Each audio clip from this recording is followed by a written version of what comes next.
and welcome to Sacred Mindshift Circle. My name is Dalia Debradonos, and I'll be your host.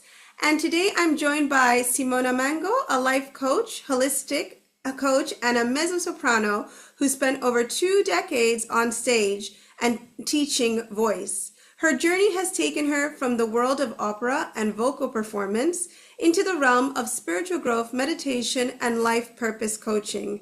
Simona helps people reconnect with their authentic voice, not just as singers, but as spiritual beings learning to breathe, express, and live from the soul. Through her work, she empowers others to release old patterns, awaken their inner confidence, and embrace transformation, much like the caterpillar becoming the butterfly. I'm excited to dive into your story. Welcome, Simona. How are you? Thank you so much, Dalia. I'm so happy to be here. Thank you. I'm fine, and I'm really looking forward to our conversation.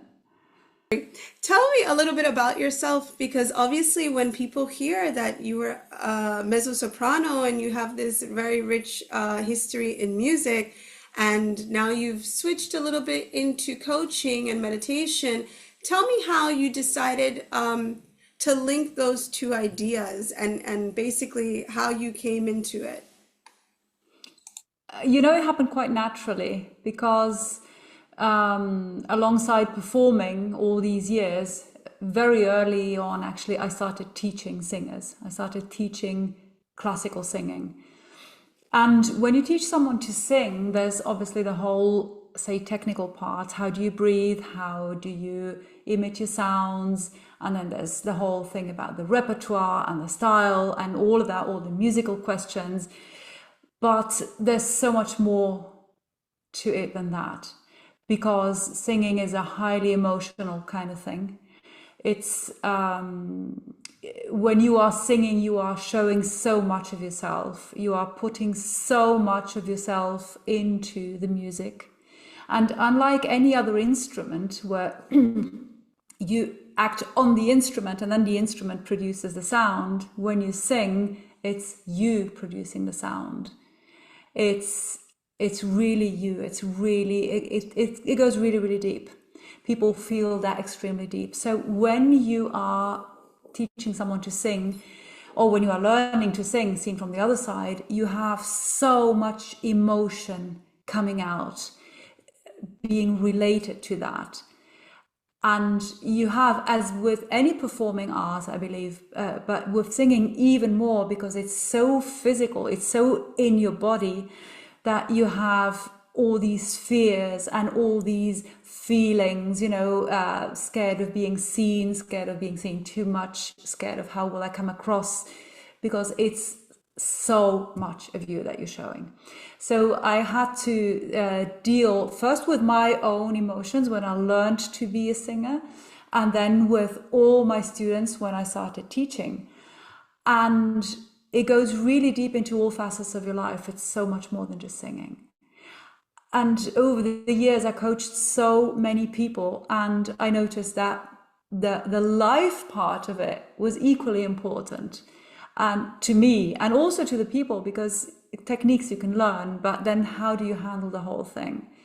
And this became really the thing that made me the happiest, happier than performing, was helping others on their way and coaching them through all these challenges.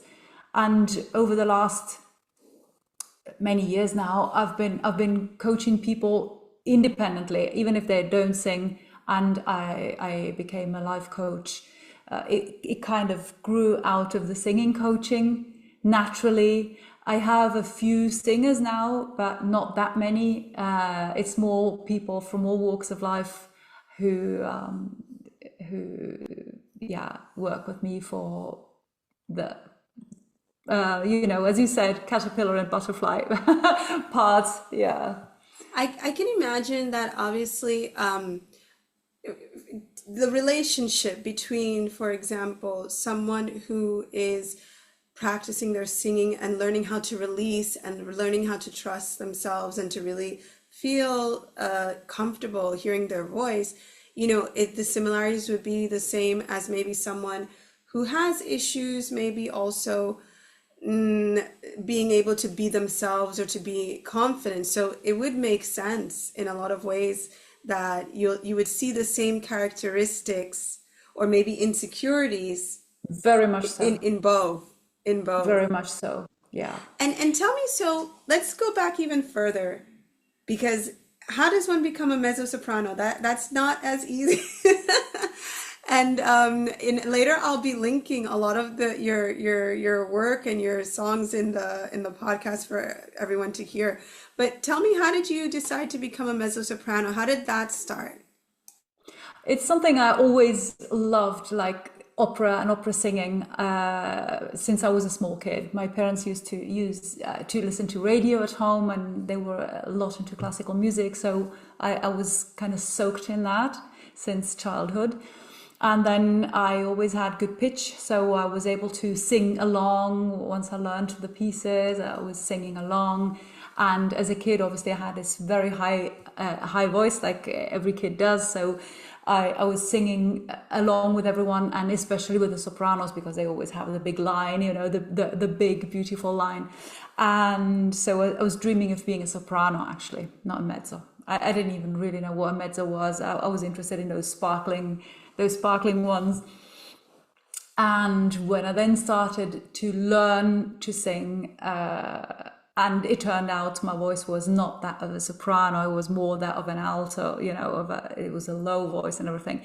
I had a serious crisis at some stage because I was learning the technique, I was becoming rather good, but the repertoire just would not sit. And it was really hard for me. I went through a few months, probably 4 or 5 months, I can't remember, of a real almost existential crisis. Like, what? I'm not a soprano. This is not possible.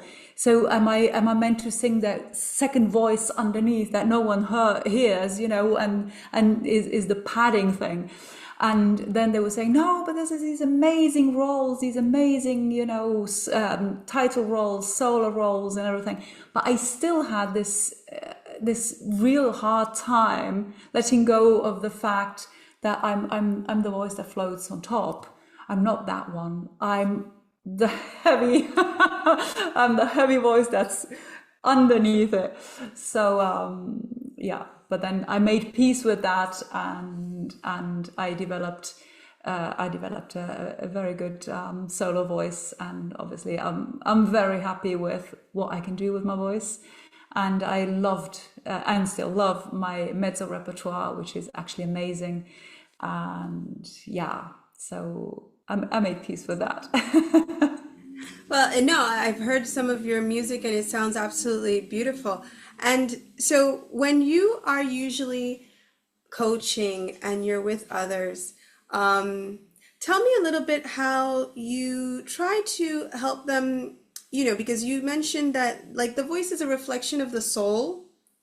Um, Tell me in what way and how do you try to make or help the people you coach sound unique to reflect who they really are? So, since you talk about the soul, so one thing I talk about, one of my overarching concepts is freeing the voice of your soul.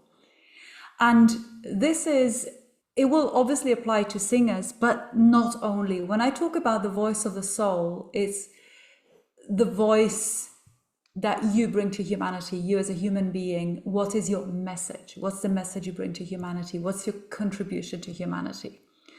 And this can be expressed in 1,000 different ways. It doesn't have to be the voice, the singing voice. It can be the singing voice, which is one way, but it can be the speaking voice. It can be your activities. It can be your painting, your dancing, acting. But not only that, it can be teaching, being a nurse, being a mom, parent. Maybe you rescue animals, maybe you're a gardener, maybe you're a baker. It doesn't matter what you do. You will have a unique contribution, something that you bring to humanity, and a message that comes with it, a way that's only yours of interacting, of contributing to humanity. And that is the voice of your soul. And it's not easy to free because we are so used to hiding our voice, actually. both physically, both our voice, singing, speaking voice, and our message, our true essence, that freeing our real voice is a big thing. It's a big topic. It's a real issue. So, I play on the voice because I'm a bit in both worlds, if you will. How I coach people, no matter if I'm talking about, if I'm talking to a singer or to a person who does not sing, the voice of your soul is your authenticity. It's a word, authenticity, that's used and abused a lot, but it's really who you are if you strip down all the stuff that's been stuck upon you that's not yours, and that they wanted to be, they told you you are, they're expecting, you to be, and all of that stuff that's not yours. And who are you once you're rid of all of that? Your real essence. So I want this to come out in every person, because this is the real contribution to humanity that we all bring. And it's really, really different from everyone. And no matter if you're from the same culture, from the same profession, the same whatever, your way will always be absolutely unique to you, and it will not be like anything that anyone else is, says, does, feels. So your voice, no matter if it's a physical voice or your vibration you broadcast into the universe, is unique to you, and it needs to shine, it needs to come through.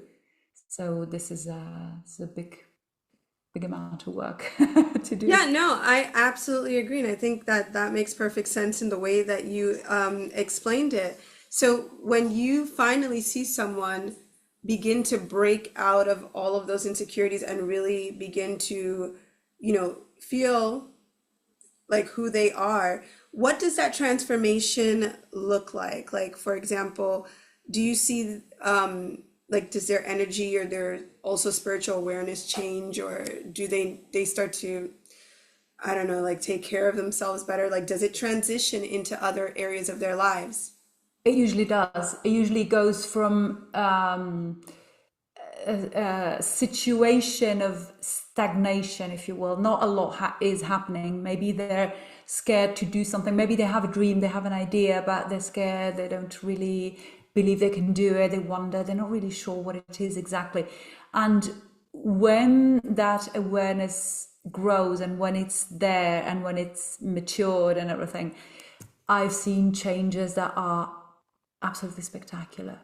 Like out of victim mode into like their dream life, be it a dream business, be it a new family, be it whatever it is. Like I've seen many different things, and sometimes it's like, it makes me think of a seed. You have this little seed of an idea or of a dream, and when it finds the soil and the water and the sun and everything it needs, it will become like an incredible tree. It will become big and strong and gorgeous, and it will bear fruit and blooms and leaves and everything, and it will really impact everyone around the person also, because a different person will broadcast a completely different energy into the universe, and the way people around them react and what happens and what comes about around them changes dramatically. And so it's beautiful to see when someone comes out of these difficult situations and often out of victim mode, because that's what they knock into us when we're small, and they kind of breed us as victims. And when we come out of that, what we can do and how much we can help others free themselves is absolutely, it's amazing. It's the most beautiful thing there is. It's like seeing humans bloom. Yeah. Yeah, in a way, it resonates. Like every single thing that's coming from within us starts to resonate in the environment around us. So everything starts to visually become noticeable that they have made that change. And when you, for example, are doing the coaching sessions, you talk a lot about breath, and obviously in meditation, breath is very important because this is how, this is what we use to kind of begin the whole process of making the body relax and everything. And I imagine also for singing, breath is equally as important. Can you explain a little bit, like any techniques or any kinds of suggestions? How do you teach your clients about their breath and the importance of it? Yeah. So if you've ever heard an opera singer, you will know how efficiently they manage their breath. Because the requirements of opera are so much volume and such long duration of notes, of phrases. You need, they say, like, where do you put all this air? Have you got lungs of steel? Do you have an oxygen bottle on your back? How do you do it? So the way we breathe for singing is a very, very efficient way. It's so-called diaphragmatic breathing. Technically, whenever we breathe, even if we breathe the wrong way, it's from the diaphragm. But this is like consciously done, controlling not the diaphragm directly, but the muscles that then will influence the diaphragm. So it's called diaphragmatic breathing. It has two things. One is that it's very efficient, so you can breathe in a really active way. You take an amount of air that you can then learn to use for a lot more than when you breathe unconsciously, say. And the other great effect it has when you breathe like that is that it calms down the nervous system, because it is a way of breathing that signals to the nervous system, calms down the limbic brain. It signals that you're safe, that all's good. So it's the opposite of stress. It's the opposite of being in fight or flight mode, in stress, in hyper. Let me see if I can save my life here. When you breathe like that, you're signaling to your whole system that you're safe. And with the amounts of stress we live in our lifestyle that we have, most of us, a way to counter the signals of stress that is constantly saying we're running for our life here, and what it does, it also shuts down the immune system, because when you're running for your life, the system has got more urgent things to do than, for example, its immune function and all of that. That's why stress is such a big problem for our health, because it puts everything else on the back burner, because it thinks it has to save your life now. But we're not running from tigers anymore. We're not running from. So it's things that are perceived as life-threatening, but they're not. And it's our day-to-day, work, family, expectations from our responsibilities, our whatever we have in our lives, that is so stressful that our system thinks it's like running for its life, and which is not true, because you're not risking your life. You're usually not gonna die on the same day, but you have this constant input that you're running for your life. So having a system that calms this down and tells it, no, wait, it's not true, we're safe. You won't probably be doing that all day, but although I strongly advocate that, but telling your system we're safe, can reverse your health. It's incredible what it does.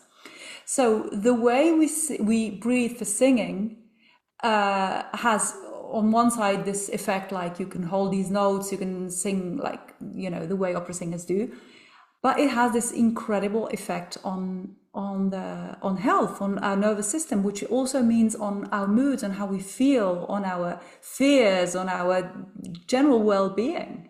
It soothes everything.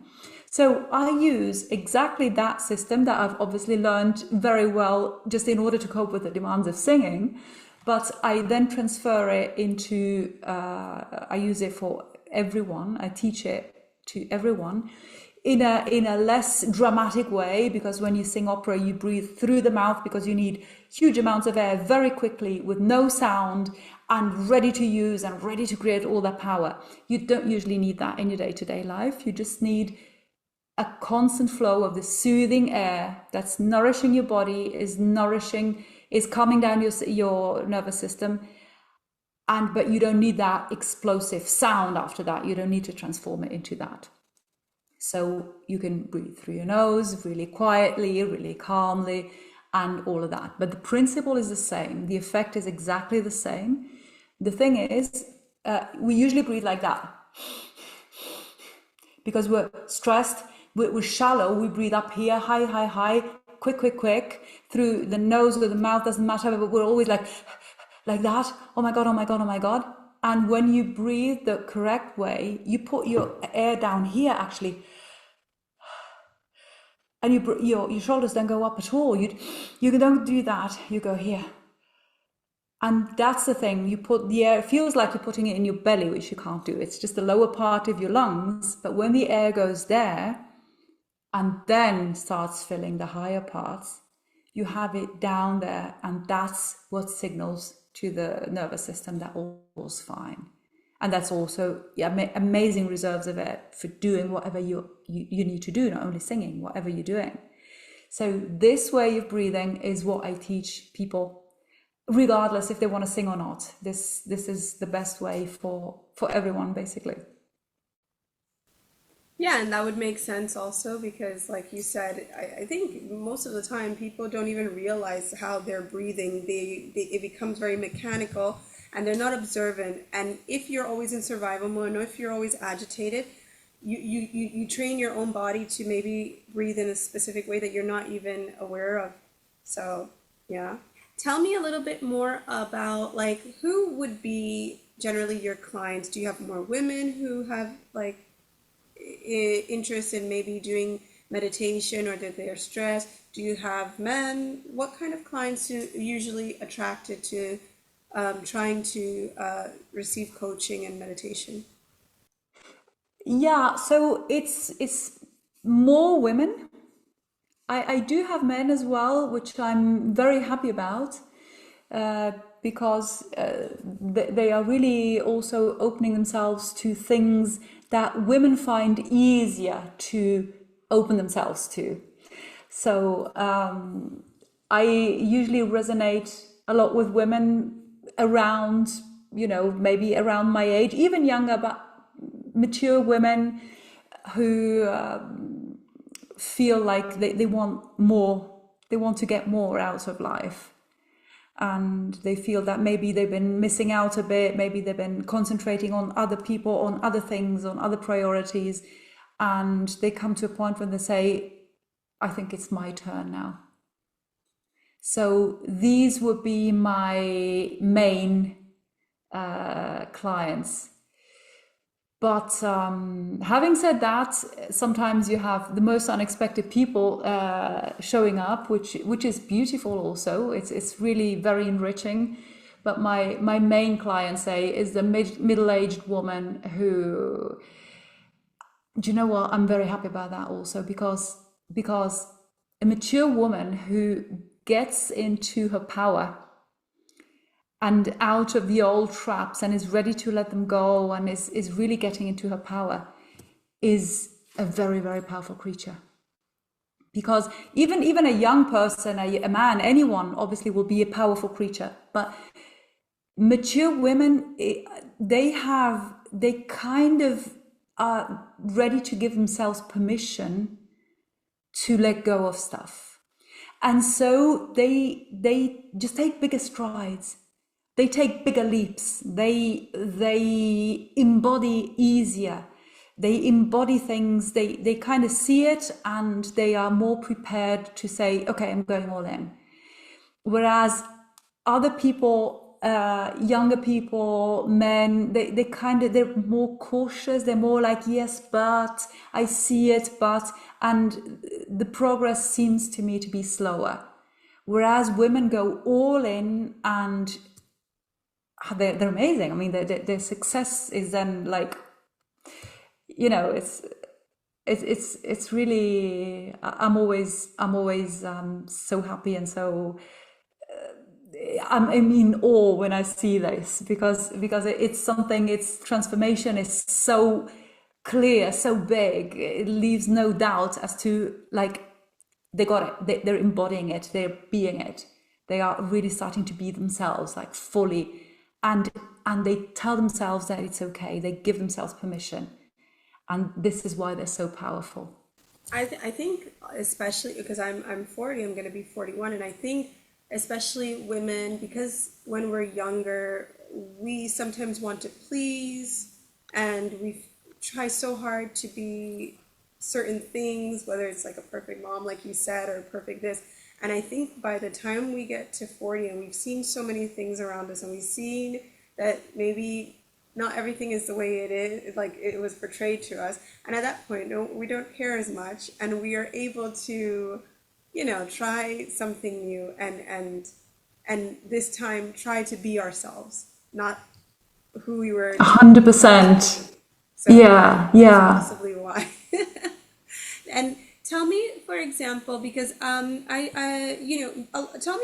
because obviously my show is related to spirituality, and I feel like also, meditation and finding who you are, and knowing who you are authentically, to me, that also embodies spiritually who we are as souls.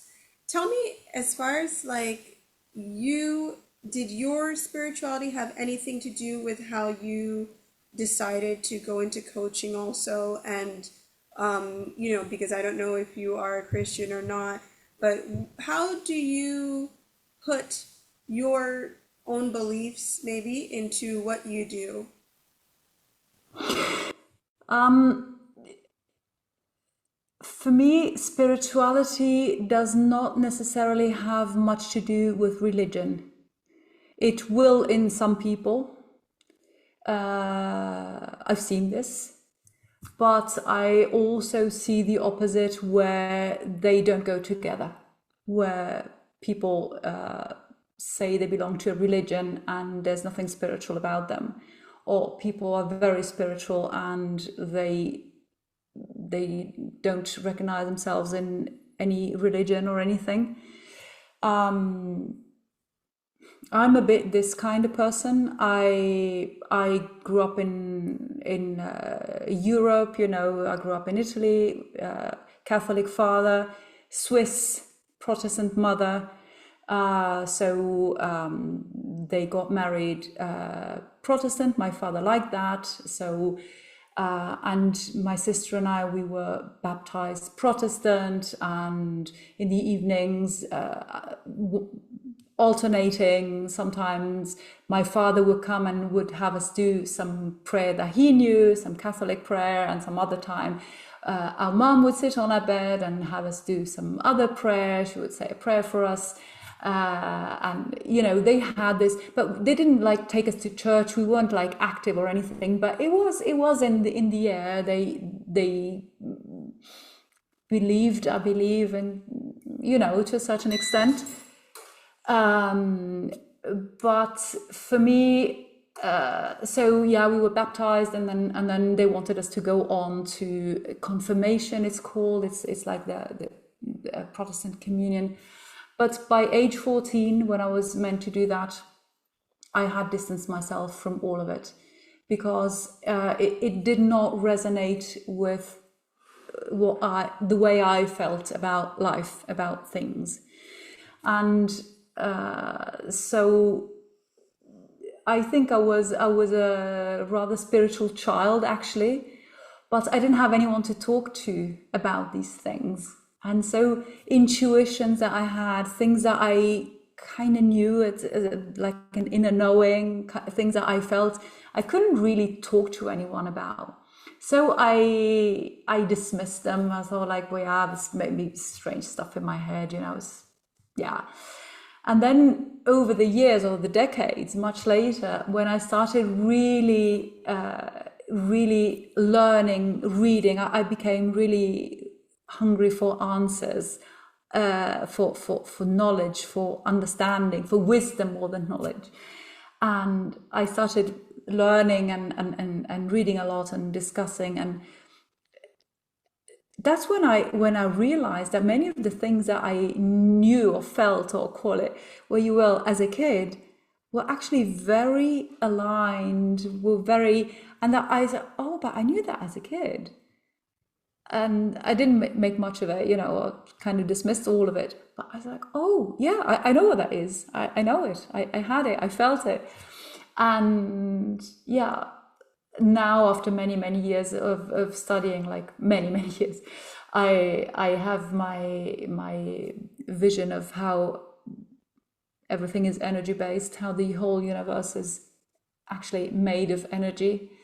And all the things that I knew and felt kind of fall into that picture really seamlessly. It was just intuitions that I had, or memories, or call it. So yeah, for me, my spirituality and the way I talk about it is not bound to any religion in particular. When I talk to my clients, some are religious. They're like within a belief system where they feel at home, and this is perfectly okay. And others are not. Yeah, for me, what matters is that every person understands the laws of the universe. And then what they call it, or what connotations they give it, is totally personal. It's totally up to every person, like everyone, the way they feel. But I want everyone to understand the laws of the universe, the things that will have a big impact on their lives.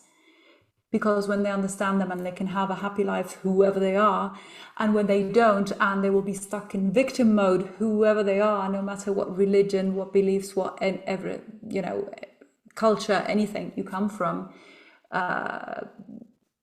yeah, our physical world works in a certain way. That's the same for everyone. And I just want everyone to have the tools to make the most of this life. Yeah, I think like the most important thing is that at the end of the day, they raise their vibration however way possible. Well, thank you so much, Simona, for joining me on Sacred Mindshift Circle. And if anyone would like any more information about her, I will be linking all of her information in the podcast description. Be sure to subscribe to sacredmindshift.com to never miss another important event or podcast. And thank you so much. Thank you, Dalia. Thank you so much.